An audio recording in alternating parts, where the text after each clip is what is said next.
ഇന്നത്തെ നമ്മുടെ recipe ബാംഗ്ലൂരിലൊക്കെ famous ആയിട്ടുള്ള ഒരു ദൊണ്ണെ ബിരിയാണിയുടെ റെസിപ്പിയാണ്. വളരെ ടേസ്റ്റിയും വെറൈറ്റി ആയിട്ടുള്ളൊരു ബിരിയാണിയാണിത്.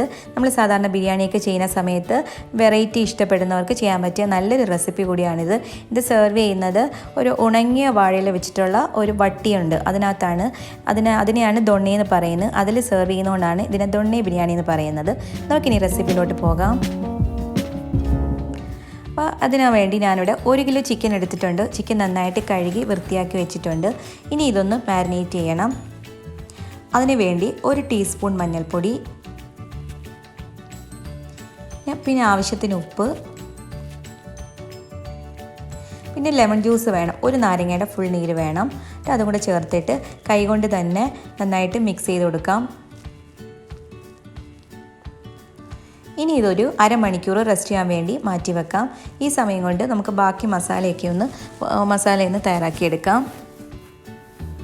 ഒരു പോട്ട് ഞാൻ എടുത്തിട്ടുണ്ട്. അതിലേക്ക് ഒരു 3 ടേബിൾ സ്പൂൺ എണ്ണയും 3 ടേബിൾ സ്പൂൺ നെയ്യും ഒഴിച്ചു കൊടുത്തിട്ടുണ്ട്.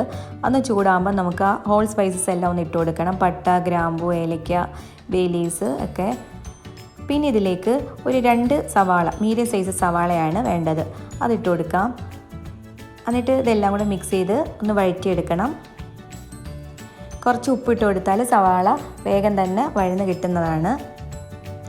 ഈ ബിരിയാണി എന്ന് ചോദിച്ചാൽ നമ്മൾ സാധാരണ ഹൈദരാബാദി ബിരിയാണിയൊക്കെ വളരെ ഫേമസ് അല്ലേ, അപ്പോൾ അതേപോലെ തന്നെ ബാംഗ്ലൂരിലൊക്കെ ഫേമസ് ആയിട്ടുള്ളൊരു ബിരിയാണിയാണ്. ഒരു പ്രത്യേക ടേസ്റ്റും ഒരു ലൈറ്റായിട്ടുള്ള ഗ്രീൻ കളറാണ് ഇത് കാണുന്നത്.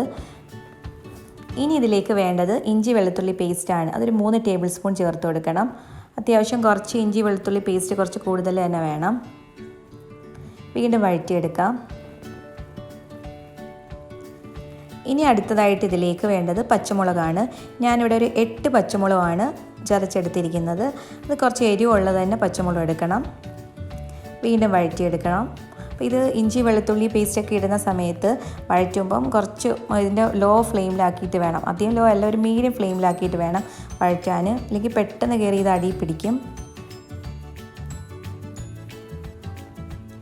ഇനി നമ്മളിതിലേക്ക് പൊടികളൊക്കെ ഒന്ന് ഇട്ട് കൊടുക്കാം. 1.5 ടീസ്പൂൺ ഗരം മസാല, 1.5 ടീസ്പൂൺ മല്ലിപ്പൊടി,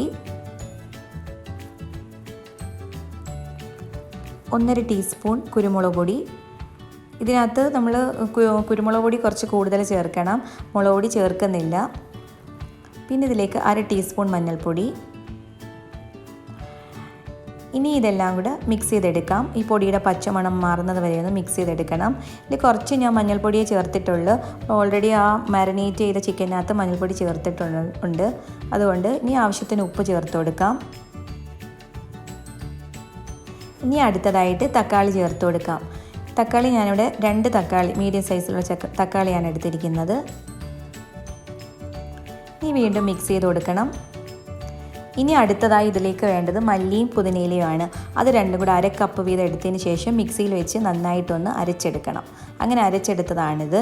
പിന്നെ അതിൻ്റെ കുറച്ച് അരപ്പൊന്ന് കലക്കിയിട്ട് ആ വെള്ളം കൂടെ ഇട്ട് കൊടുക്കാം.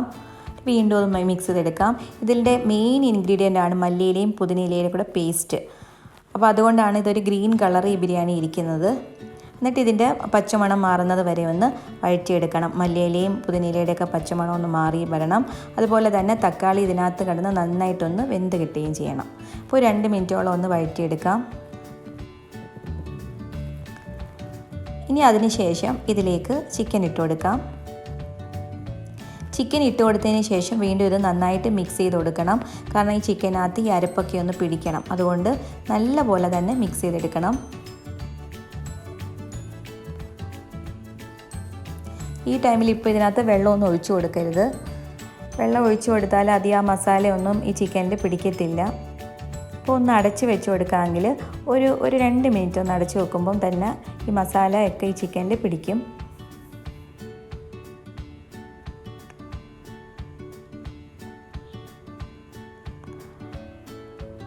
2 മിനിറ്റ് മതി. ഇനി നമുക്കിതൊന്ന് ഈ സമയം കൊണ്ട് നമുക്ക് അരി ഒന്ന് കഴുകിയെടുക്കാം. അരിയൊക്കെ ഞാൻ ഇവിടെ കഴുകി വാർന്ന് വെച്ചിട്ടുണ്ട്. ബസ്മതി റൈസാണ് ഞാൻ ഇവിടെ എടുത്തിരിക്കുന്നത്. ഒരു 3 കപ്പാണ് എടുത്തിരിക്കുന്നത്. ഇനി നമുക്ക് ആ ചിക്കൻ ഒന്ന് നോക്കാം. മസാലയൊക്കെ നന്നായിട്ട് പിടിച്ചിട്ടുണ്ട്. ചിക്കനിൽ നിന്ന് തന്നെ കുറച്ച് വെള്ളം ഇറങ്ങിയിട്ടുണ്ട്. ഇനി ഇതിലേക്ക് നമുക്കൊരു 1/2 കപ്പ് വെള്ളം ചേർത്ത് കൊടുക്കാം. ഈ സമയത്തൊക്കെ ഹൈ ഫ്ലെയിമിൽ വേണം ഇടാൻ. ഹൈ ഫ്ലെയിമിൽ ഇട്ട് കൊടുത്തതിന് ശേഷം ഈ 1/2 കപ്പ് വെള്ളം ചേർത്തിട്ട് വീണ്ടും ഒന്ന് മിക്സ് ചെയ്തെടുക്കണം. ഒരു 5 മിനിറ്റ് ഒന്ന് തിളച്ച് വരുമ്പം വേണം ബാക്കിയുള്ള വെള്ളം നമ്മൾ ചേർക്കണം. കാര്യം ഇതിനകത്ത് തന്നെയാണ് നമ്മൾ ആ റൈസും കൂടെ കുക്ക് ചെയ്തെടുക്കുന്നത്. ഇനി ഇത് റൈസിന് വേണ്ടിയിട്ടുള്ള വെള്ളമാണ്. ഞാനിവിടെ ഒരു 4 കപ്പ് വെള്ളമാണ് ഒഴിച്ചു കൊടുക്കുന്നത്. എന്നിട്ട് വീണ്ടും മിക്സ് ചെയ്തെടുക്കാം.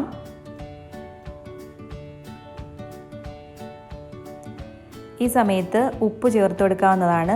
ഈ സമയത്ത് വേണം എത്രത്തോളം നമുക്ക് ഉപ്പ് വേണം അത്രത്തോളം ഉപ്പ് ചേർത്ത് കൊടുക്കാൻ. പിന്നെ നമുക്ക് ഉപ്പ് ചേർക്കാൻ പറ്റത്തില്ല. അപ്പോൾ അതുകൊണ്ട് നേരത്തെ റൈസ് ഇടുന്നതിന് മുമ്പ് തന്നെ നമുക്ക് ആവശ്യത്തിന് ഉപ്പ് ചേർത്ത് കൊടുക്കാം. എന്നിട്ട് എല്ലാം കൂടെ ഒന്ന് മിക്സ് ചെയ്തെടുക്കാം. ഇത് നന്നായിട്ട് തിളച്ച് വരുമ്പം ഇതിലേക്ക് നമുക്കിനി റൈസ് ഇട്ട് കൊടുക്കാം.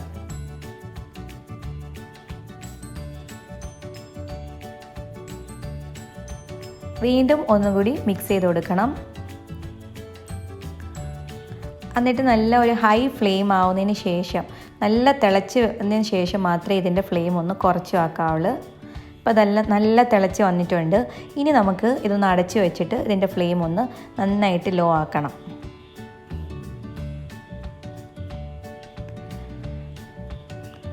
ഇപ്പോൾ ഞാനൊരു 15 മിനിറ്റിന് ശേഷം ഒന്ന് ഈ പോട്ടൊന്ന് ഓപ്പൺ ചെയ്ത് നോക്കാം.